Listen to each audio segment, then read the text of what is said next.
तुम अपने आप को नाचने वालियां, गाने वालियों में शामिल न करो। जैसे वो टाइट कपड़े और चुस्त लिबास पहनती हैं, जैसे वो अपने जिस्म को खोल के चलती हैं, जैसे वो औरतें जिनका अल्लाह पर यकीन नहीं है, जो मुशरिका हैं, जो पत्तों, दरख्तों और पत्थरों को पूजने वालियां हैं, जो गोबरों को पूजने वालियां हैं, तुम उनकी तरह अपने बालों को खोलकर, अपने जिस्म को नंगा करके टाइट कपड़े पहनकर मत चलो। उनकी एक्टिविटी मत अपनाओ, उनके तरीके को इख्तियार मत करो। इनित्तक़ैतुन्ना, तुम आम औरतों की तरह नहीं हो। जब हो गई हर कोशिशें, जब हो गई हर कोशिशें, नाकाम सगा बाकी, नाकाम सगा बाकी, तारीख रकम खालिदे फिर होती है कुछ ऐसी। आका ने सबके आका ने कहा जाओ, आका ने कहा जाओ, हैदर को बुला लाओ। आका ने कहा जाओ, आका ने कहा जाओ, हैदर को बुला लाओ। खैबर का ये दरवाजा वो शेर गिराएगा। सुभान अल्लाह, बहुत खूब। हमारे बीच एक ऐसी शख्सियत मौजूद है जिनके सामने बातें करना हमारे लिए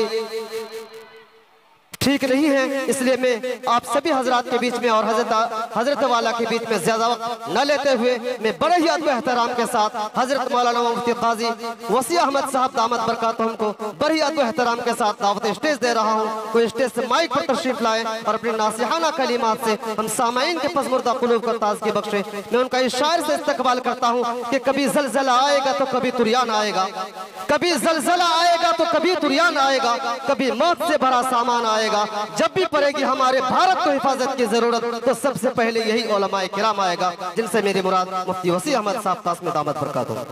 अल्हम्दुलिल्लाह। मोबाइल बंद कीजिए, पावरफुल मीडिया चल रहा है यहाँ पर, वो जो आपको देखना है कल देख लीजिएगा। मोबाइल बंद कीजिए। अल्हम्दुलिल्लाह नहमदुहु व नस्तईनुहु व नस्तगफिरुहु व नुअमिनु बिही व नतवक्कलु अलैहि व नऊज़ु बिल्लाहि मिन शुरूरि अनफुसिना व मिन सय्यिआति अमालिना। मन यहदिहिल्लाहु फला मुज़िल्ल लहु व मन युज़लिल्हु फला हादिय लहु। व नशहदु अन ला इलाहा इल्लल्लाह व नशहदु अन्न सय्यिदना व सनदना व नबियना व मौलाना मुहम्मद अब्दुहु व रसूलुहु। अम्मा बाद, फ़अऊज़ु बिल्लाहि मिनश शैतानिर रजीम। बिस्मिल्लाहिर रहमानिर रहीम। या निसाअन नबी लस्तुन्न कअहदिम मिनन निसा इन इत्तक़ैतुन्न फला तख़ज़अन बिलक़ौल फ़यत्मअ अल्लज़ी फ़ी क़ल्बिही मरज़ वक़ुल्न क़ौलन मअरूफ़ा। वक़ाल अल्लाहु तबारक व तआला अयज़न वला तन्किहुल मुशरिकाति हत्ता युमिन वलअमतुम मुअमिनतुन खैरुम मिन मुशरिकह वलौ अअजबतकुम वला तुनकिहुल मुशरिकीन हत्ता युमिनू वलअब्दुम मुअमिनुन खैरुम मिन मुशरिकिन वलौ अअजबकुम। सदक़ल्लाहुल अज़ीम। वक़ाल नबी सल्लल्लाहु अलैहि वसल्लम अन्निसाउ शक़ाइक़ुर रिजाल।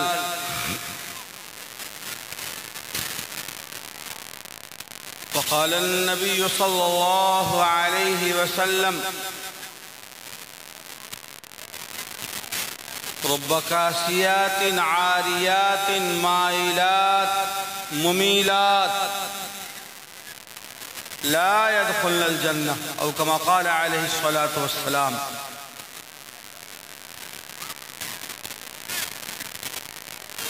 इस मदरसा तजवीदुल कुरान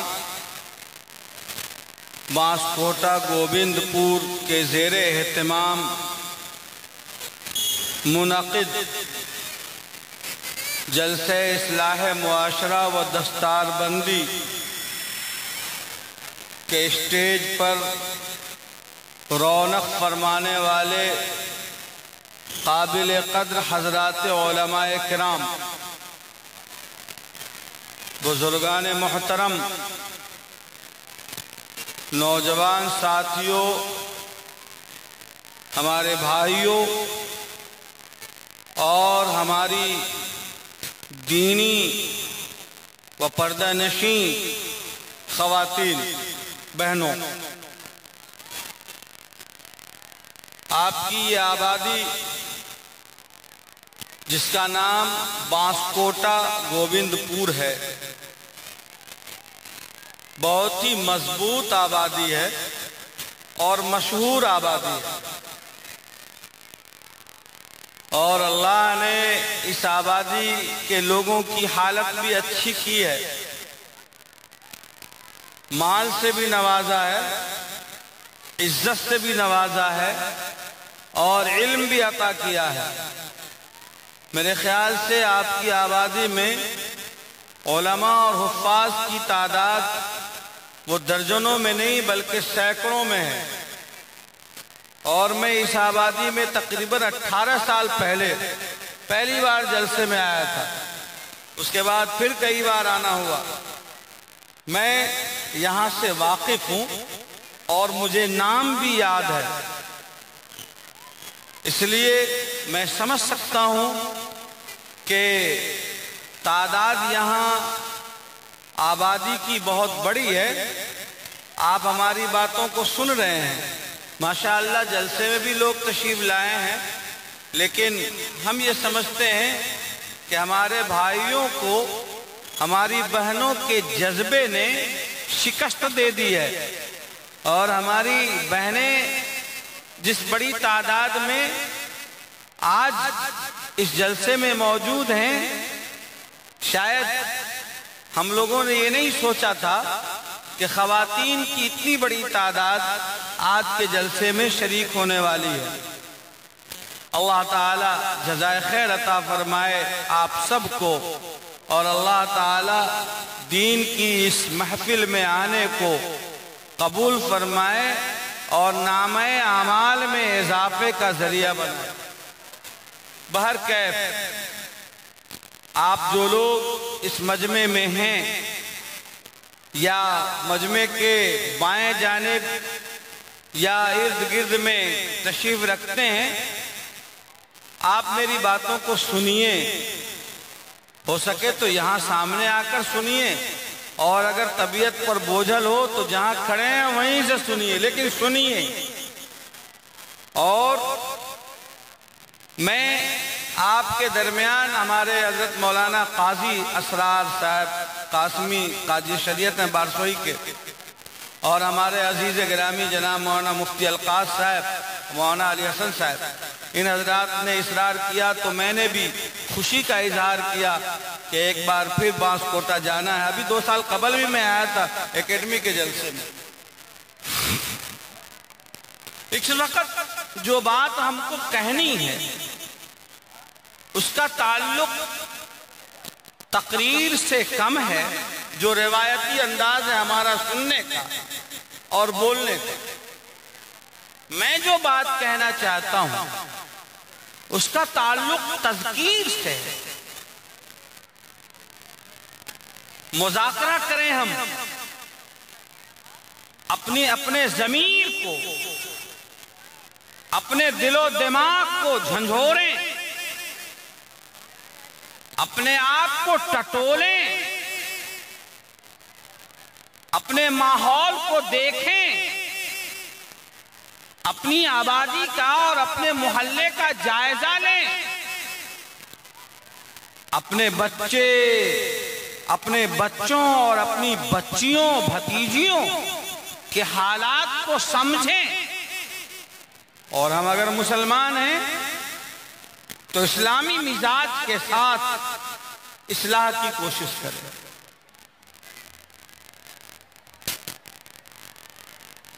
इस नीयत से आप अगर बैठेंगे और इस नीयत से हम सब आपस में मुज़ाकरा करेंगे तो इंशाअल्लाह आज का ये इजलास कामयाब भी होगा और बामकसद भी होगा। लेकिन याद रखिए कि क़ुव्वते फ़िक्र व अमल पहले फना होती है, फिर किसी कौम की शौकत को ज़वाल आता है। सोचने, समझने, गौर करने की सलाहियत का खत्म होना यह हमारे वजूद के खत्म होने की दलील है। हमने अगर ये समझा है कि दुनिया में जैसे और लोग हैं, हर तबके के लोग हैं, न जाने कितने अकायद और कितने धर्म और कितने मजहब के मानने वाले लोग हैं, उनका मकसद है दुनिया में आना, खाना, कमाना, मर जाना। हमारा मकसद ये नहीं है। हमारा मकसद है वमा खलक़तुल जिन्न वल इंस इल्ला लियअबुदून। हमारी तख्लीक का मकसद है बंदगी, इबादत और अल्लाह की रजा के लिए काम करना।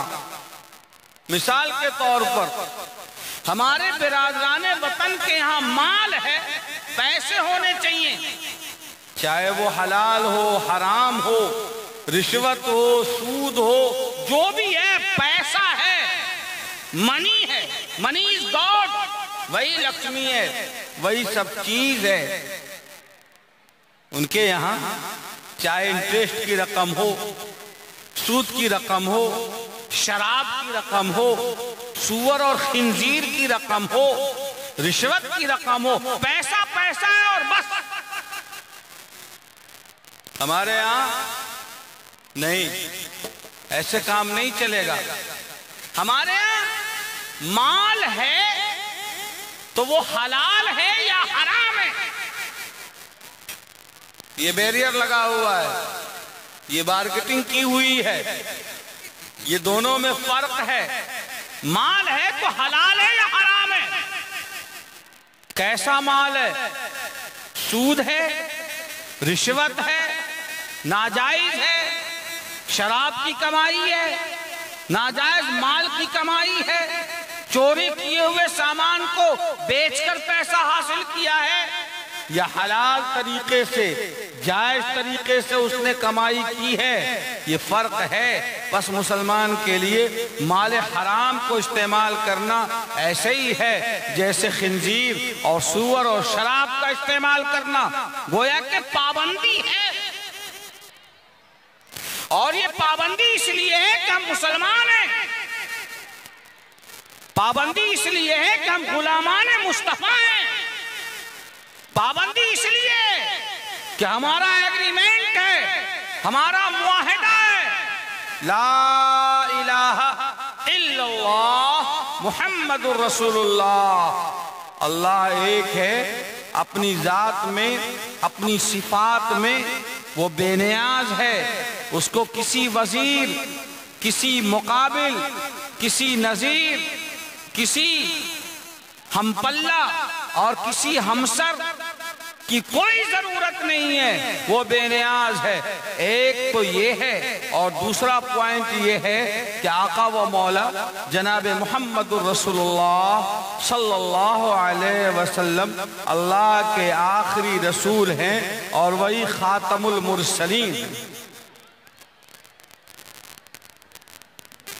हमारा ये मानना है कि हलाल और हराम का का फर्क हमारे लिए इसलिए है कि अल्लाह ने कायनात को और कायनात की सारी चीजों को मुसलमानों के लिए और मुसलमानों की वजह से पैदा फरमाया।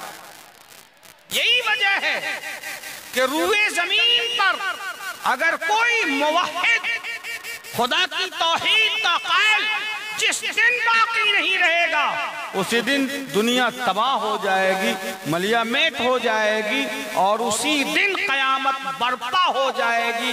मुसलमान कम अज कम अपनी हकीकत को तो समझें, कम अज कम हम अपने आप को पहचानने की तो कोशिश करें, कम अज कम हम अपने आप को जानने की कोशिश करें, कम अज कम हम अपनी हकीकत के बारे में पता लगाने की कोशिश करें कि हम हैं कौन।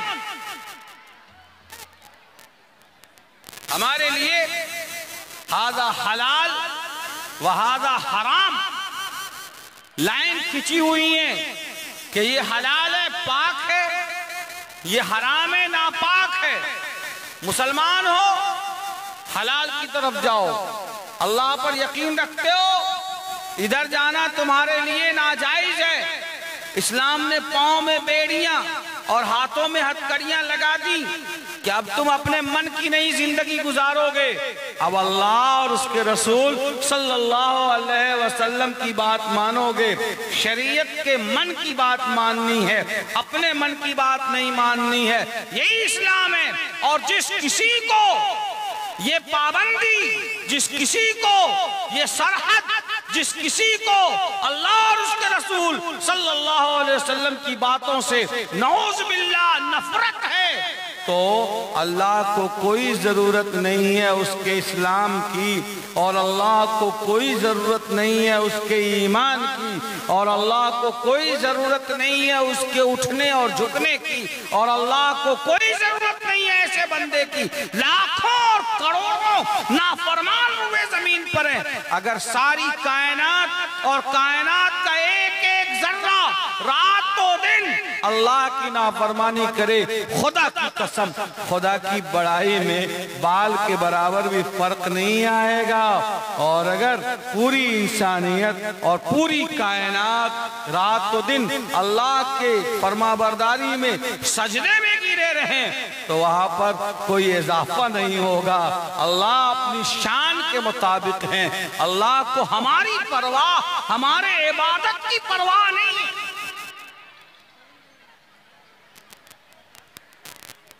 हलाल खाना, हलाल कमाना, जायज खाना, सूद से, रिश्वत से अपने आप को पाक रखना, अपनी नस्ल को पाक रखना, अपने बच्चों को पाक रखना, और सूद और रिश्वत और इंटरेस्ट की रकम अपने बच्चों को खिलाना वो ऐसा ही है जैसे मुर्दार का गोश्त खिलाना।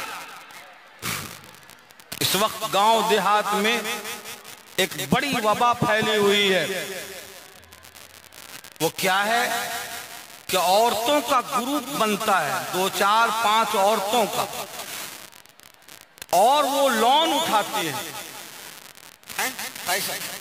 मुझे पता चला अभी लोन उठाती हैं वो 4-5 औरतें मिलके, पता नहीं कैसे कैसे वो होता है, और 40,000 का, 50,000 का और 30,000 का कैसे कैसे वो लोन, और एक नहीं 2, 3, और रिपोर्ट यहां तक है कि वो लोन लेने के लिए और लोन की रकम जमा करने के सिलसिले में मुस्लिम खवातीन की ब्लैक मेलिंग की जाती है, और जो लोग इसकी ब्रोकरी करते हैं, जो लोग दलाली करते हैं, जो बिचौलिए होते हैं, जो आकर लोगों को बताते हैं कि ऐसे लो, ऐसे करो और इस तरह से किस्त भरो, वो खवातीन का ब्लैकमेल करते हैं। और नौबत यहाँ तक आती है कि उनका ईमान भी जाता है और उनकी इस्मत और इज्जत भी जाती है। आप इस बात से खूब वाकिफ हैं।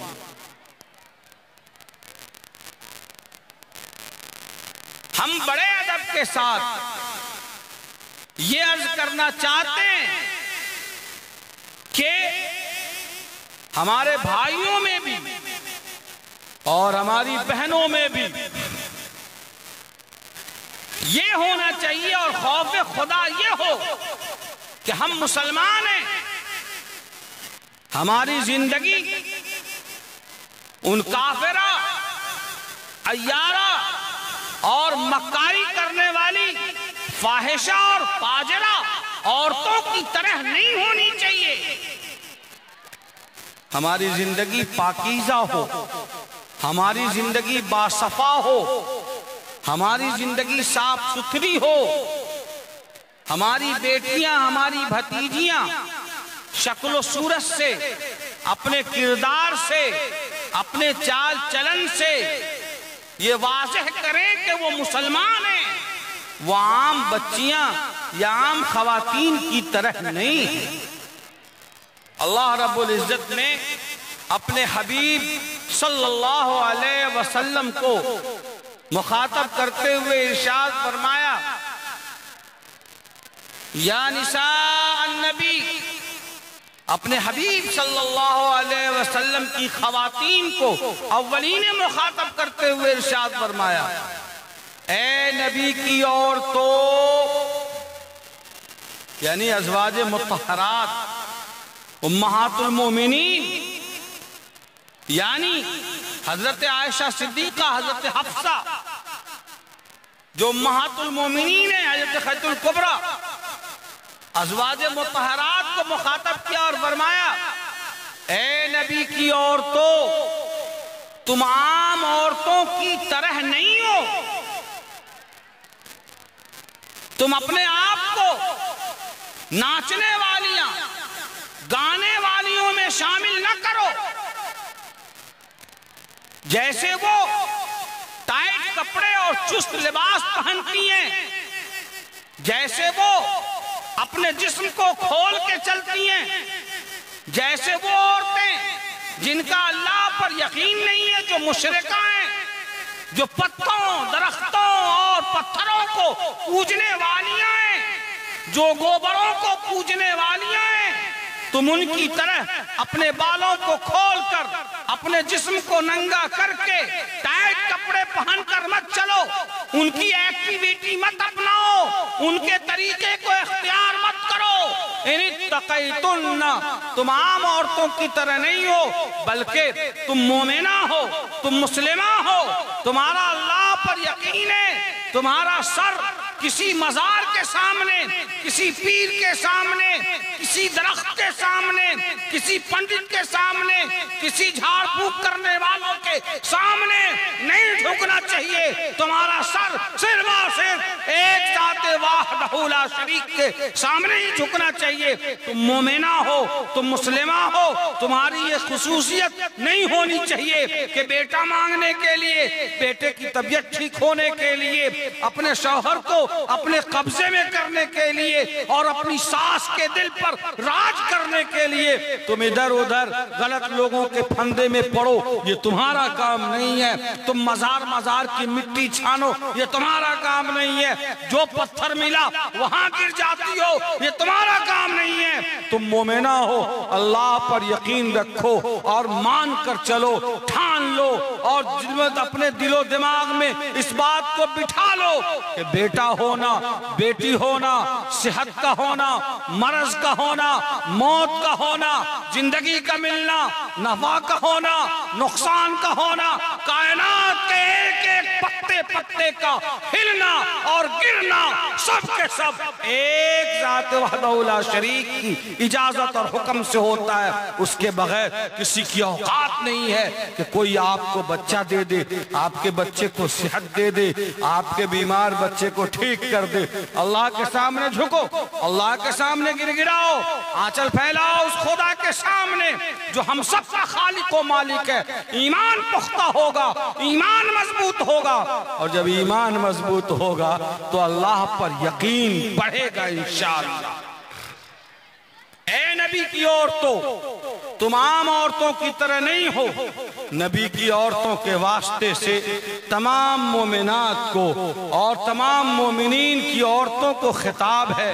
तमाम मोमिना, हमारी बेटियां, बहनें, भतीजियां, भांजियां, नवासियां, पोतियां, जितनी ये सबों को खिताब है कि तुम आम औरतों की तरह नहीं हो, आप स्पेशल हो, आप अलग हो और आपके लिए जन्नत के हसीन हसीन क्यारियां और बागात बनाए गए हैं। जहन्नम की लहकती हुई आग और जहन्नम के अंगारे उन काफिरा और मुशरिका औरतों के लिए हैं जो अपने बालों को खोलकर दूसरे लोगों को लुभाने के लिए जेबो जीनत करके चलती हैं। अल्लाह कयामत में जहन्नम में जब डालेगा उसको मरने के बाद, तो बाज औरतें बाल के बल लटकी हुई आका व मौला जनाब मोहम्मद रसूलुल्लाह सल्लल्लाहु अलैहि वसल्लम को मेराज की रात में जब जन्नत और जहन्नम का सैर कराया गया, हजरत जिब्राइल साथ में हैं। जब जहन्नम का सैर कराया गया,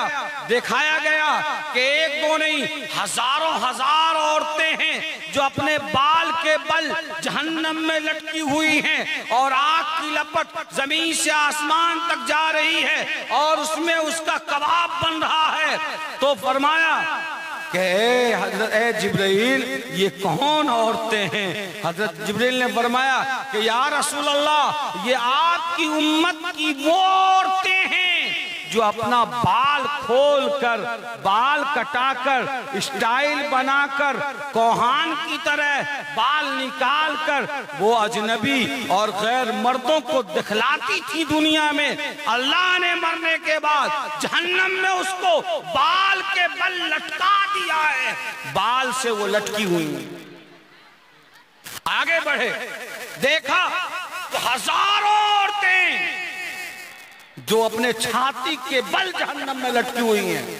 आका व मौला अन्नबी औला बिल मोमिनीन मिन अनफुसिहिम व अज़वाजुहुम उम्महातुहुम, बाप से ज्यादा शफीक, माँ से ज्यादा मुशफ़िक़ा अगर कोई शख्सियत है आलम इंसानियत के लिए तो वो है नबी की जात है।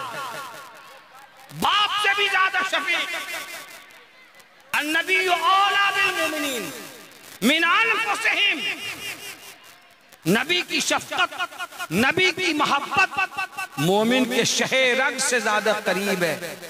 आका व मौला जनाब मोहम्मद रसूलुल्लाह सल्लल्लाहु अलैहि वसल्लम ने जब देखा तो तड़प गए और फरमाने लगे कि ये कौन औरतें हैं जो अपने छाती के बल जहन्नम में लटकी हुई हैं। अल्लाहु अकबर।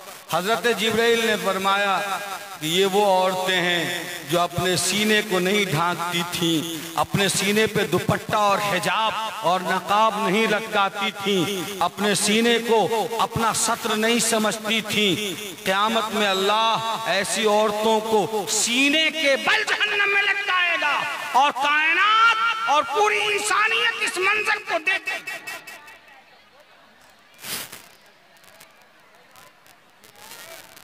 जी हाँ, हमारे यहाँ पर्दे का कोई रिवाज नहीं।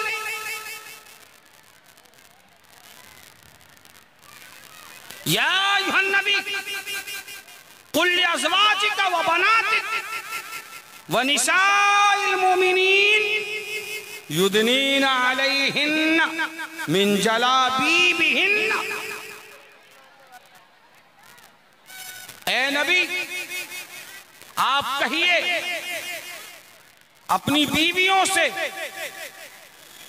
और अपनी बेटियों से, गौर से सुनना, ये अल्लाह ने हुक्म दिया है नबी को। ए नबी, आप कहिए अपनी बीवियों को और अपनी बेटियों को और तमाम ईमान वालों की औरतों को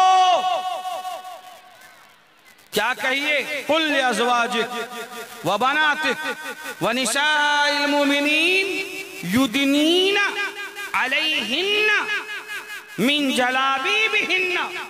जिलबाब कहते हैं बड़ी चादर को, जिसको हमारे नौजवान इस वक्त कहते हैं कि ये पाकिस्तानी चादर है। बड़ी बड़ी ये चादर, उसका नाम है मुख्तलिफ, अब आया है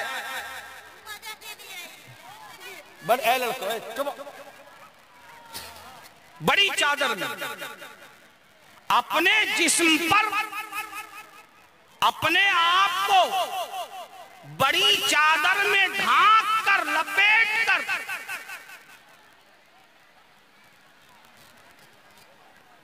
तभी घर से निकलो।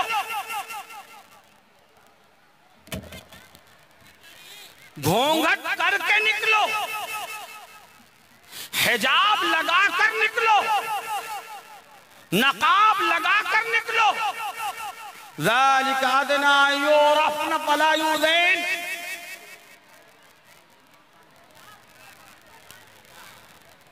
जो लड़कियां बेमुहाबा बेहिजाबाना मुशरिकात और काफिरात की नकल करते हुई बगैर पर्दे के चलती हैं, औबाश इंसान की शक्ल में जो दरिंदे और हैवान नुक्कड़ नुक्कड़ पे और चौराहे पर और बाजारों में और पब्लिक पैलेस पे खड़े हैं, वो तुम्हें नोचना चाहेंगे, लेकिन जब वो ये देखेंगे कि इनके जिस्म का कोई हिस्सा नजर नहीं आता, पता नहीं नकाब में ये खातून गोरी है या काली है, पता नहीं ये खूबसूरत है या बदसूरत है, पूरा चेहरा ढका हुआ है, पांव तक ढके हुए हैं और हथेली तक सिर्फ ये कदम खुले हुए हैं, उसको समझ में नहीं आएगा कि ये 18 साल की बच्ची है या 80 साल की बूढ़ी है, उसके समझ में नहीं आएगा।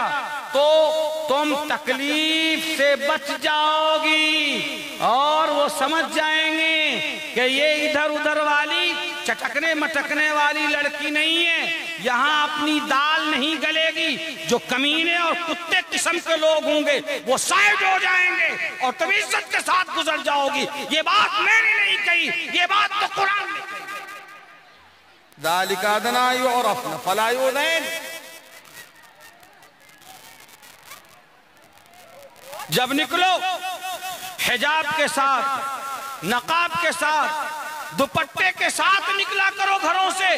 क्यों? इसलिए कि एक ईमान वाली औरत, ईमान वाली बेटी भतीजी, ईमान वाली हमारी बेटी और बहन का पूरा जिस्म वो पर्दा है। इसलिए कि अल्लाह ने और अल्लाह के रसूल सल्लल्लाहु अलैहि वसल्लम ने औरतों का बड़ा मकाम बताया और औरतों का ऐसा मकाम बताया कि इंसानियत कल भी हैरान हो गई थी और आज भी हैरान है।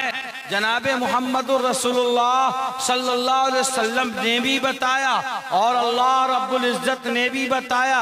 अल्लाह ने खुद फरमाया, अल्लाह ने खुद फरमाया तमाम मोमिनीन से, वलहुन्ना मिस्लुल्लज़ी अलैहिन्ना बिल मारूफ। ऐ लोगो, ऐ मर्दो, तुम ये मत समझो कि सिर्फ तुम्हारा हक तुम्हारी बीवी पर है, ये तसव्वुर गलत है, बल्कि तुम्हारी बीवियों के हुकूक भी तुम्हारे ऊपर हैं। इस बात को समझने की कोशिश करो।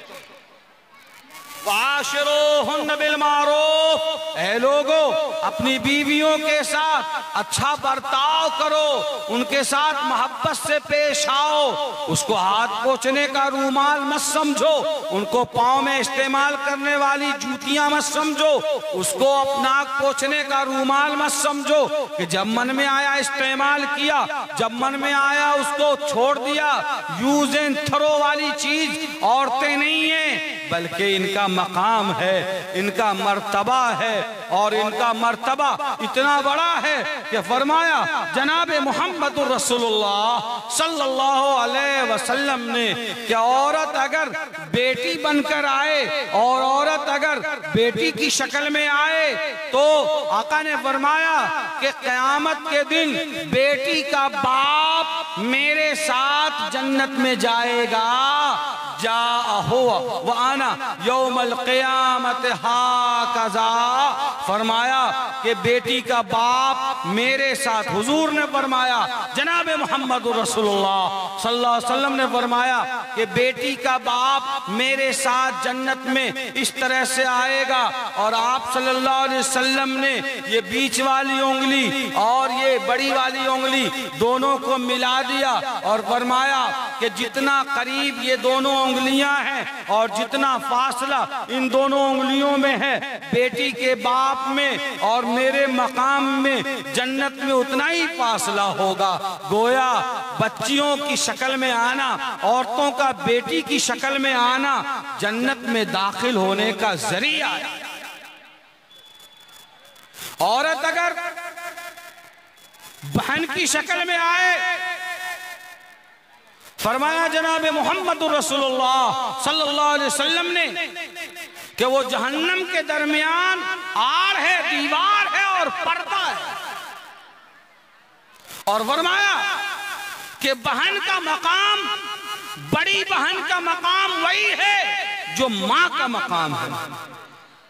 और फरमाया कि खाला का मकाम और मर्तबा वही है जो माँ का मकाम है।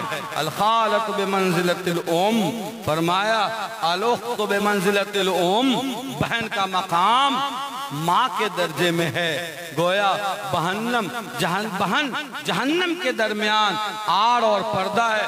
और फरमाया कि अगर औरत माँ की शक्ल में आती है, अल जन्नतु तहता अक़दाम उम्महातिकुम, जन्नत तुम्हारी माँ के कदमों के नीचे है। गोया अगर माँ बनकर आई तो जन्नत उसके कदमों में है, अगर बेटी बनकर आई तो वो जन्नत में जाने का जरिया और पासपोर्ट है, अगर वो बहन बनकर आई तो जन्नत में जाने और रिजर्वेशन के लिए गोया के वो लाल कार्ड है। और औरत अगर बीवी की शक्ल में आई, फरमाया जनाब मोहम्मद रसूलुल्लाह सल्लल्लाहु अलैहि वसल्लम ने दुनिया कुल्लुहा मता व खैरु मताई दुनिया अल मरअतु सालिहा, कि दुनिया की सबसे अजीम और हसीन नेमत नेक बीवी का मिल जाना है। जिसको नेक बीवी मिल गई तो गोया उसकी दुनिया जन्नत में तब्दील हो गई।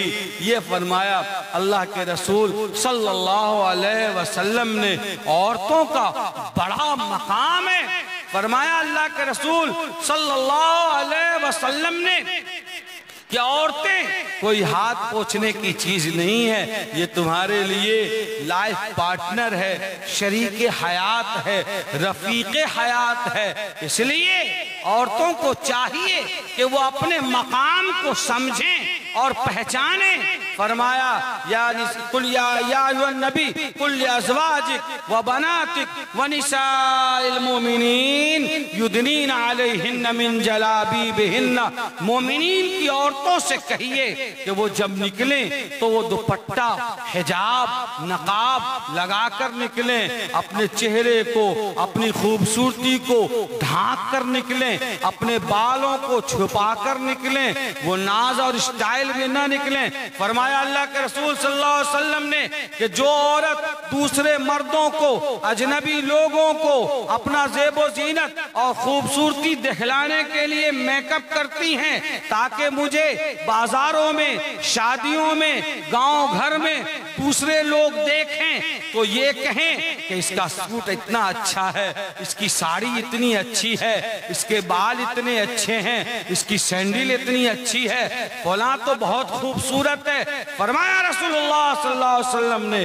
कि जो दूसरे मर्दों को दिखलाने के लिए ज़ेबो ज़ीनत करती है, अल्लाह और उसके फरिश्ते की लानत उस औरत पर उस वक्त तक होती रहती है जब तक कि उस पर उसकी ज़ीनत का और बनाव और श्रृंगार का और मेकअप का असर हो।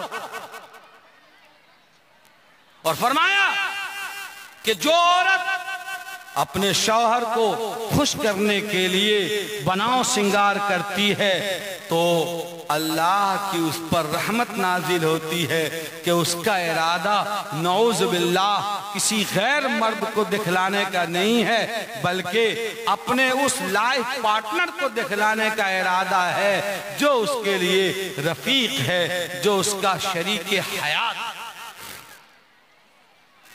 अल्लाह के रसूल सल्लल्लाहु अलैहि वसल्लम ने इरशाद फरमाया कि एक जमाना आएगा कि बहुत सारी ऐसी औरतें दिखेंगी जो जाहिरी तौर पर कपड़े पहने हुए होंगी, लेकिन सही मानों में वो नंगी होंगी। आप देखिए, कपड़ा पहनी है, कपड़े उसके जिस्म पर हैं, लेकिन वो नंगी है। ऐसे कपड़े कि उसके जिस्म का एक एक हिस्सा वाज़ेह तौर पर नजर आता है, या तो वो बारीक है या वो टाइट है, बल्कि अब तो यहां तक कहिए कि जिस्म पर तो कपड़े हैं भी नहीं। मैं समझता हूं कि हमारे इस दियार में और हमारे पूरे इलाके में हमारी खवातीन में ऐसे कपड़े का रिवाज है शरीयत में जिसकी कोई गुंजाइश नहीं हो सकती। और मैं समझता हूं कि ऐसा कपड़ा पहनकर नमाज भी उसकी नहीं होगी जिसमें उसका पेट खुला हुआ हो, पीठ के हिस्से खुले हुए हो, कांधा खुला हुआ हो और यहां से उसका कपड़ा हो जिसको हम लोग बेलाउज कहते हैं। सही मानों में बेलाज है, उसमें लाज नहीं, बेलाउज नहीं है, बेलज्जा है। समझिए इस बात को। और मुफ्ती साहिबान और काजी साहिबान मौजूद हैं, उनसे मसला पूछिए कि नमाज की हालत में सतरे औरत यानी उन हिस्सों का छुपाना जिसको शरीयत ने सत्र कहा है और शर्मगाह कहा है, फर्ज मर्द के लिए नाफ से लेकर घुटने तक ये फर्ज है हर हाल में छुपाना। अगर नमाज में यहां से लेकर यहां तक किसी मर्द का किसी भी हिस्से का अगर 1/4 हिस्सा खुल गया, नमाज फासिद हो जाएगी, इसलिए कि उसका छुपाना फर्ज है। औरत के लिए दोनों हथेली, ये सुनिए, दोनों कदम यानी ये पांव पिंडली नीचे वाला और ये चेहरा, इसके अलावा पूरे जिस्म को शरीयत ने सतरे औरत कहा। पूरे जिस्म का ढांकना और छुपाना फर्ज है। बाल का, जी हां, बाल का भी छुपाना फर्ज है। अगर नमाज में किसी औरत का बाल खुल जाए और बाल के पूरे एक लट का अगर 1/4 हिस्सा खुल जाए तो नमाज फासिद हो जाएगी। पता चला कि बाल का छुपाना ये भी फर्ज है। ऐसे करके समझिए। फरमाया जनाब मोहम्मद रसूलुल्लाह सल्लल्लाहु अलैहि वसल्लम ने, रुब्बकासियातिन, बहुत सारी औरतें ऐसी होंगी जो कपड़ा पहने हुए होंगी लेकिन वो नंगी होंगी। और अब इसकी शराहत और तशरीह की जरूरत नहीं है, आप सब समझती हैं और आप सब समझते हैं। माइलातिन, अपने स्टाइल से, अपने अंदाज से, अपने चेहरे मोहरे से, अपनी मुस्कुराहट से, बॉडी लैंग्वेज से वो खुद भी मायल होना चाहती हैं और अपने नाजो अंदाज से अजनबी मर्दों को अपनी तरफ खींचना चाहती हैं। हुजूर ने फरमाया, ऐसी औरतों का दाखिला जन्नत में नहीं हो सकता। और दाखिला तो बहुत दूर की बात है, जन्नत की हवा तक नहीं लगेगी, जन्नत की खुशबू तक नहीं मिलेगी। ये फरमाया जनाब मोहम्मद रसूलुल्लाह सल्लल्लाहु अलैहि वसल्लम ने। इसीलिए कुरान ने कहा, या निसा नबी लस्तुन्ना का हदिम मिनन निसा, ए नबी की औरतों, ऐ मोमिना खवातीन, आम औरतों की तरह नहीं है आप। इन तक़ैतुन्ना, अगर चाहती हो नेकी की जिंदगी गुजारो, अगर चाहती हो कि तकवा वाली जिंदगी गुजारो, अगर चाहती हो कि पाकीज़ा जिंदगी गुजारो, अगर चाहती हो कि सहाबियात वाली जिंदगी गुजारो, अगर चाहती हो कि कामिल मोमिना वाली जिंदगी गुजारो, तो फला तखज़ान बिल कौल, तो किसी अजनबी मर्द के साथ गप मारना तो दूर की बात है, किसी गैर मर्द के साथ चलना तो दूर की बात है, किसी गैर लड़के के साथ बाइक पर बैठकर बांसकोटा से बारसोई जाना तो बहुत दूर की बात है। स्कूल कॉलेज जाना, किसी अजनबी लड़के के मोटरसाइकिल पर बैठकर कोचिंग जाना, ये हराम है, नाजायज है, ये तो बहुत दूर की बात है। कुरान ने कहा फला तखज़ान बिल कौल, देखो ऐसे अजनबी मर्दों से बात अगर करनी हो तो बात करने में भी जरा ख्याल रखना, नाजो अंदाज का ख्याल रखना, अपने स्टाइल का, नर्म स्टाइल के साथ बात करना, नखरे के साथ बात करना, लजाजत के साथ बात करना, सॉफ्ट कॉर्नर के साथ बात करना नाजायज है, शरीयत में इसकी कोई गुंजाइश नहीं। साहब अजीब बात है, कटिहार की कोई बच्ची है और दिल्ली का कोई बच्चा है, कटिहार का कोई बच्चा है और बॉम्बे की कोई बच्ची है, न ये वहां गया न वो यहां आई, न दोनों में से किसी ने एक दूसरे को देखा, फेसबुक पे दोस्ती हुई, व्हाट्सएप चैटिंग पे दोस्ती हुई, इंस्टाग्राम पे दोस्ती हुई और दोनों एक दूसरे के साथ रफू चक्कर हो गए। न दीन देखा, न ईमान देखा, न धर्म देखा, न जात देखा, न पात देखा, कुछ नहीं देखा। ये क्या है? कुरान ने तो 1400 साल पहले मना किया है कि कोई अजनबी आदमी, आपके दरवाजा बंद है आपका, कोई अजनबी आदमी दरवाजा पर आकर दस्तक दे रहा है, फला आदमी है, घर के अंदर औरतें, बेटियां हैं, बच्चियां हैं, तो बच्चियों को क्या जवाब देना चाहिए? दरवाजा पे दस्तक, बेल बजाने वाले का, दरवाजा पीटने वाले का, घंटी बजाने वाले का क्या जवाब देना चाहिए? वही मैं पढ़ रहा हूं, कुरान ने उसी की हिदायत दी है। अगर उनके सवाल का जवाब देना है तो ऐ औरतों, ज्यादा नाजो नखरे से जवाब मत देना, जरा खुरदुरेपन के साथ जवाब दो, जरा गुफ्तगू का अंदाज मोटा रहे, जरा गुफ्तगू का अंदाज मजबूत रहे। अगर कहता है कोई आदमी कि फला आदमी घर में है, आप अंदर से जवाब दीजिए कि फला आदमी अभी घर में नहीं है, जब आएंगे तब आइयो। ये मत कहो कि हाँ हाँ घर में नहीं है, दोबारा तशरीफ लाइएगा। नाजो अंदाज से बात मत करो। और ये बात कुरान करीम ने कही, फला तखज़ान बिल कौल, बात करने में लजाजत और नाजो नखरे इख्तियार मत करो। क्यों? फयतमल्लज़ी फी क़ल्बिही मरज़, फोन की घंटी बजती है, चंद औबाश और नाहंजार लड़के वो गांव की आबादी से 10-20 नंबर जमा करते हैं मोबाइल का और गांव से बाहर जाके पुलिया पे बैठ जाते हैं, समझा?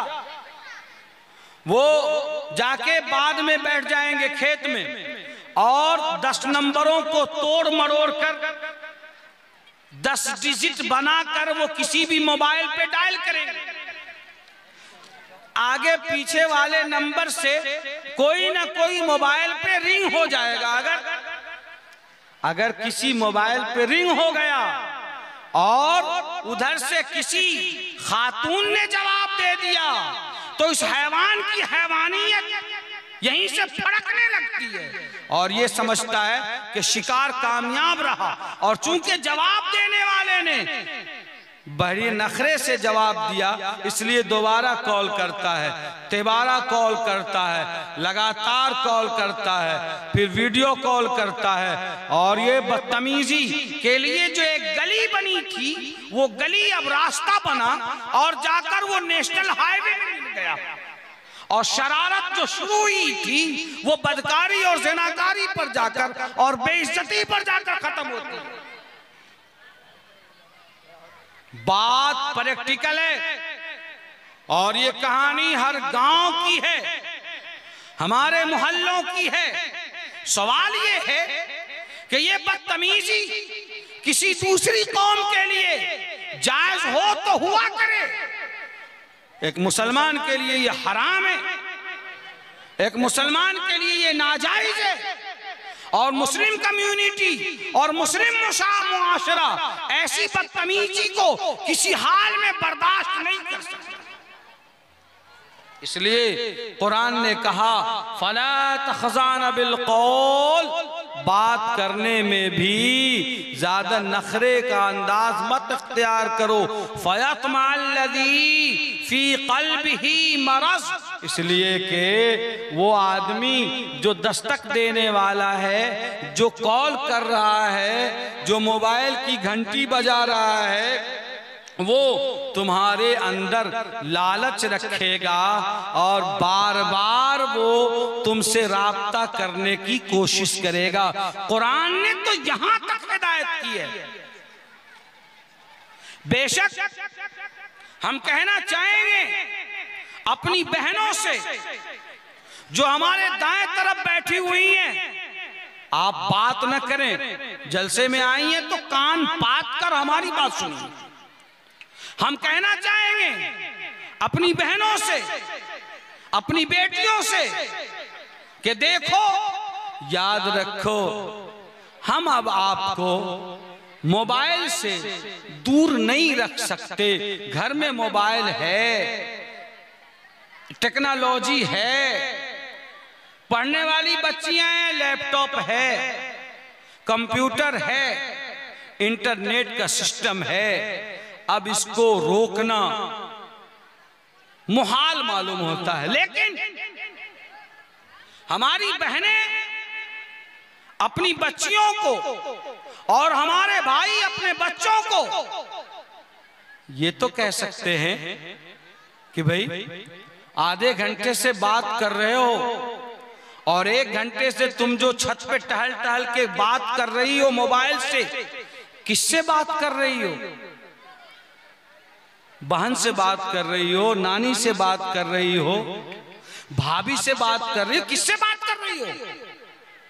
किचन में जो तुम बात कर रही हो, आंगन में टहल टहल के फोन पे लगी हुई हो, किससे बात कर रही हो? जरा उसकी निगरानी तो करो, सुपरविजन तो कीजिए, वॉच कीजिए, पता लगाइए और उसके मोबाइल का सर्च कीजिए कि हमारी बच्चियां, हमारे बच्चे कहां बात करते हैं। ये अननोन नंबर तो नहीं है, ये किसी अजनबी आदमी का नंबर तो नहीं है। ये जिम्मेदारी माँ की है, ये जिम्मेदारी चची की है, ये जिम्मेदारी खाला और भाभी की है, ये जिम्मेदारी बड़ी बहन की है कि वो अपनी बच्चियों पर, अपनी बहनों पर, अजीजाओं पर नजर रखें ताकि उनकी उम्र जो छोटी उम्र है वो बहकने की है। उनको पता नहीं दुनिया जहान में क्या हो रहा है, उनको कोई भी बहकाएगा वो बहक जाएंगी। इसलिए मोबाइल अगर घर में है तो उसकी निगरानी बहुत जरूरी है। ये लड़के हर गांव में औबाश लड़के, वो किसी की सुनने को तैयार नहीं है। 11 बजे रात तक वो गलियों में और नुक्करों पर और गांव के बाहर छोटी पुलिया पर बैठकर वो जो मोबाइल चला रहे हैं वो कौन सी कंपनी चला रहे हैं भाई? कौन सा कारोबार है आपका? कहां एक्सपोर्ट और इंपोर्ट का माल भेज रहे हो आप? क्या कर रहे हो आप?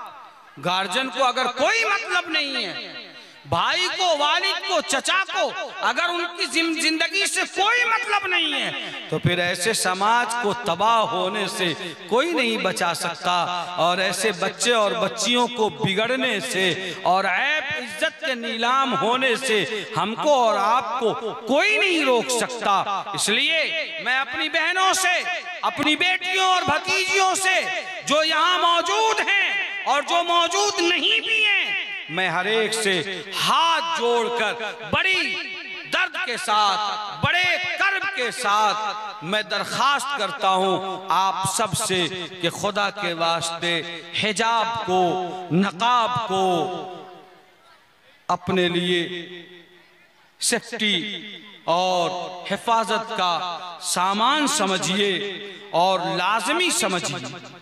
जब भी घर से निकलिए अपने जिस्म को, और सबसे बड़ी हया ये कि एक ईमान वाली बेटी की आंख में हया ईमानी हो, आंख में हया हो। ये बात मैं जो कह रहा हूं बहुत ही गौर और खौफ के बाद कह रहा हूं। नकाब भी पहन लिया, हिजाब भी लगा लिया, चेहरा भी ढांक लिया, लेकिन अगर आंख में हया नहीं है, अगर आंख में बेगैरती है, अगर आंख में बेहयाई है, तो फिर इस कपड़े का कोई फायदा नहीं।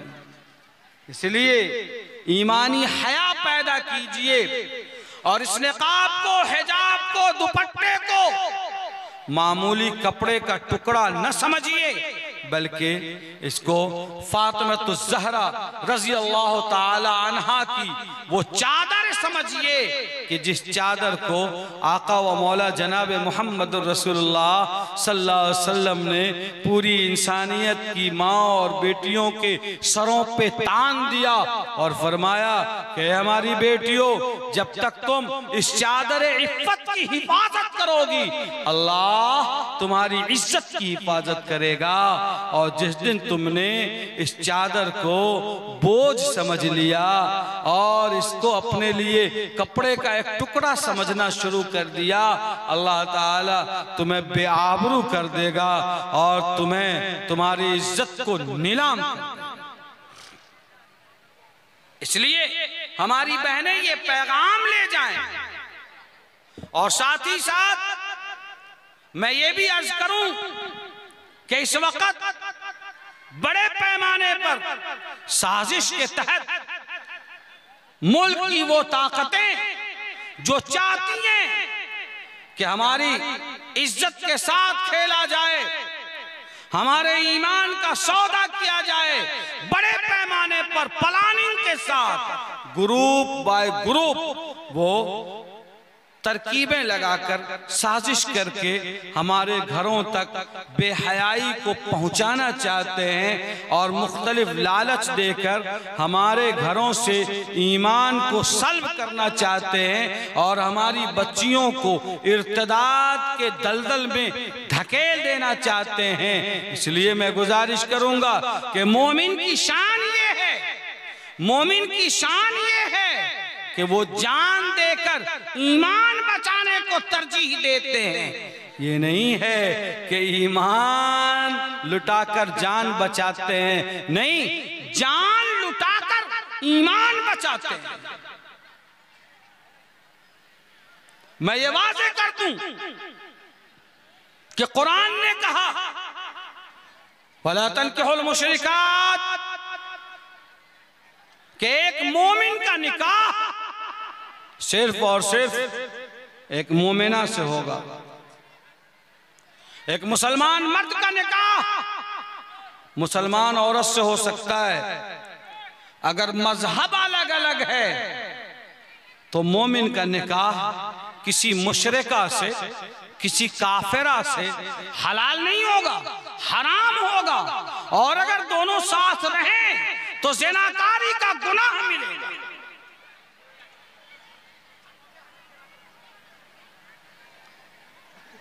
और कुरान ने कहा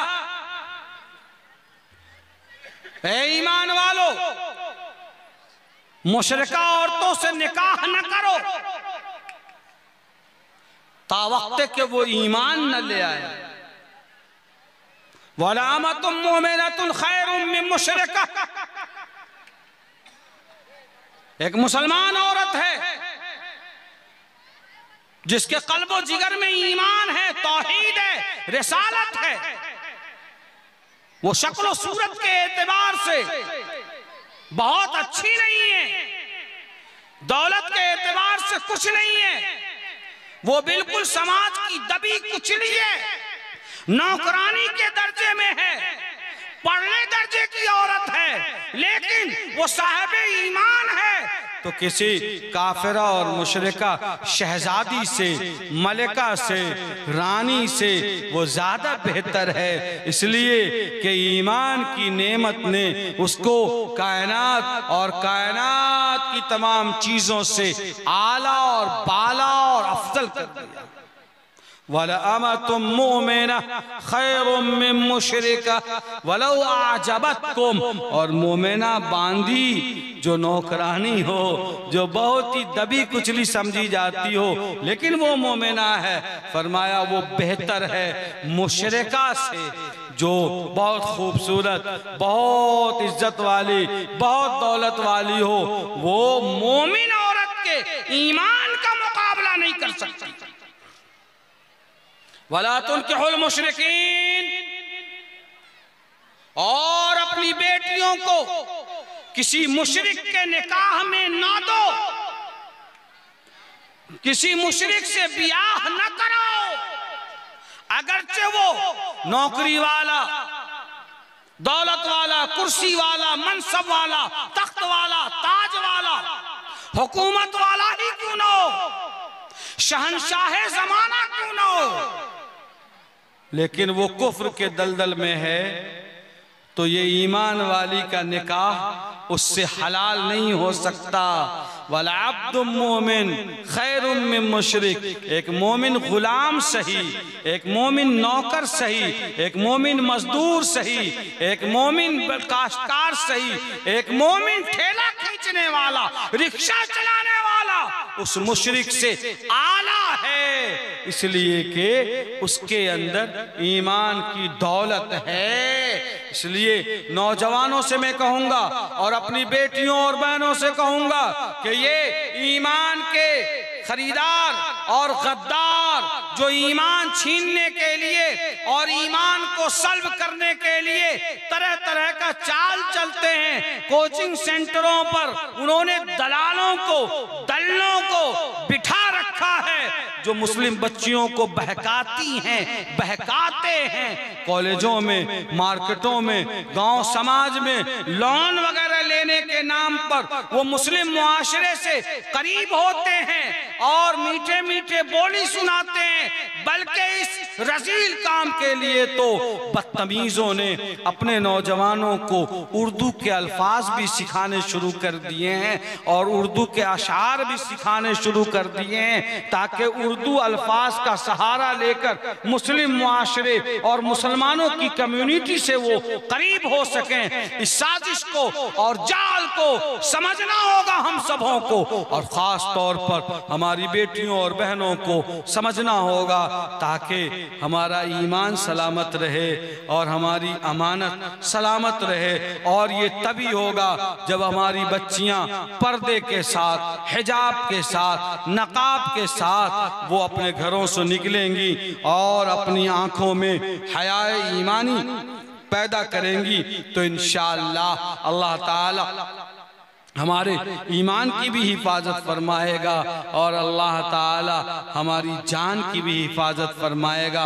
हाजरीन, अल्लाह करे कि हमारी कही हुई इन बातों पर हम सबों को अमल करने की तौफीक हो और हम सब अमल करें और ये तय करके उठें, ये तय करके उठें कि हमारे गांव के तालाब पर औरतें दिन दहाड़े जिस्म को खोलकर गुसल नहीं करेंगी, ये हराम है। क्यों नहीं करते भाई मौलाना, क्या है इसे? जलसा कर लिया, मदरसा चलाते हैं, मस्जिद चलाते हैं, बड़े बड़े तोपखान बने हुए, हर घर में हैंड पाइप है, हर घर में गुसल खाना है नहीं है? बोलो कौन सा ऐसा घर है बांसकोटा में, गोविंदपुर में? कौन सा ऐसा घर है ग्वालियर? कौन सा ऐसा घर है कुर्बो जवार में जिस घर में हैंड पाइप न हो? मौना बताइए तो ईमानदारी से, कौन सा ऐसा घर है जहाँ हैंड पाइप नहीं है? अरे आपके यहाँ तो वैसे भी 40 फीट पर पानी आता है, 4000 में हैंड पाइप गड़ रहा है, नहीं है तो गड़वाओ। लेकिन हमारी बहनें तालाब पर जाकर वो एक कपड़ा पहनकर गुस्ल नहीं करेंगी। ये तय कर लीजिए हराम है।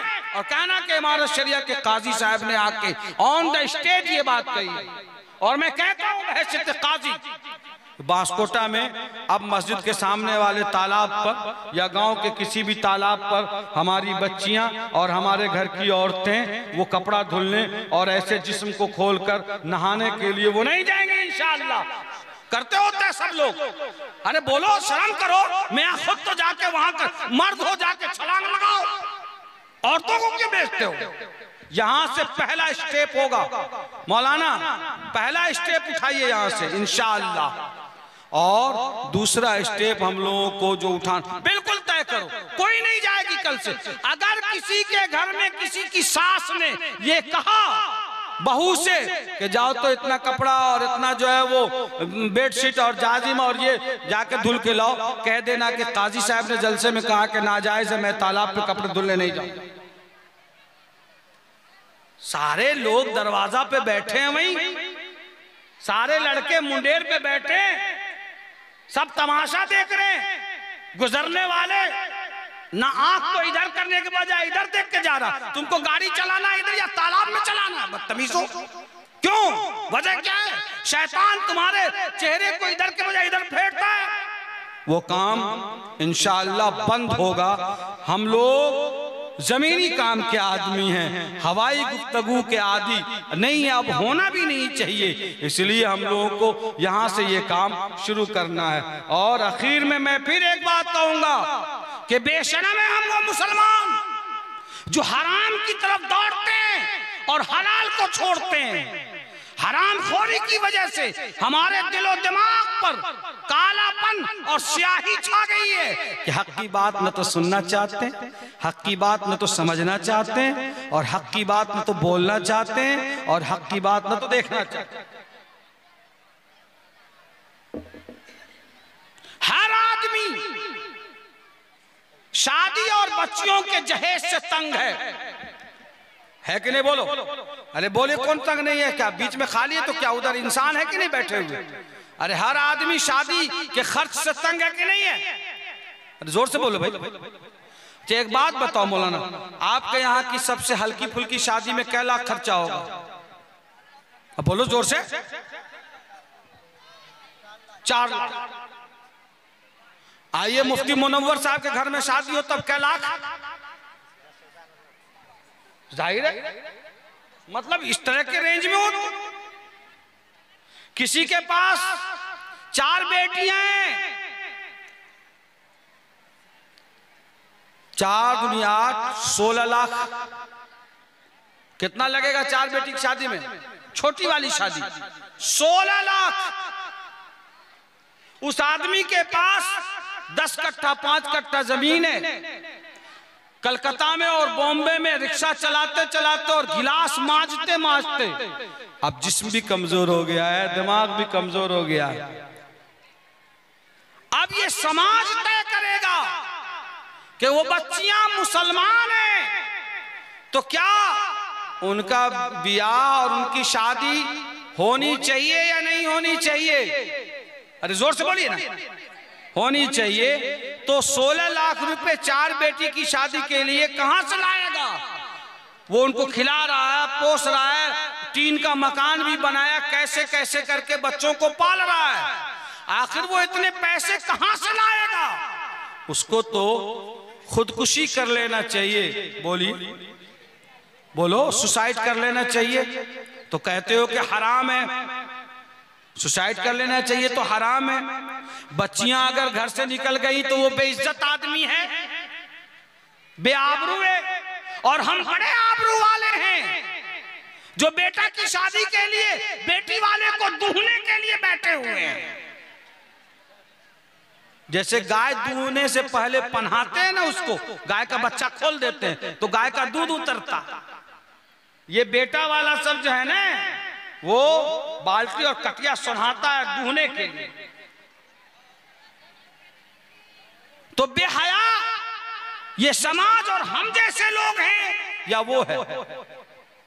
बेहया हम हैं। हम में का हर नौजवान ये चाहता है कि हमको ससुराल से मोटरसाइकिल मिले, और अब तो मोटरसाइकिल की कीमत 1.25 लाख हो गई। हर आदमी चाहता है कि हमको जेवरात मिले, और अब तो फैशन बढ़ गया है कि शादी में जब बारात जाए तो उसको चिकन और मटन खिलाओ। क्या करेगा बेचारा?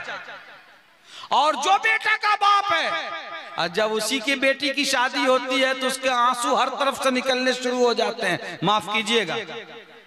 और जब बेटा का बाप बनता है तो पागल हो जाता है, दरिंदा हो जाता है, दीन ईमान की कोई बात समझ में नहीं आती।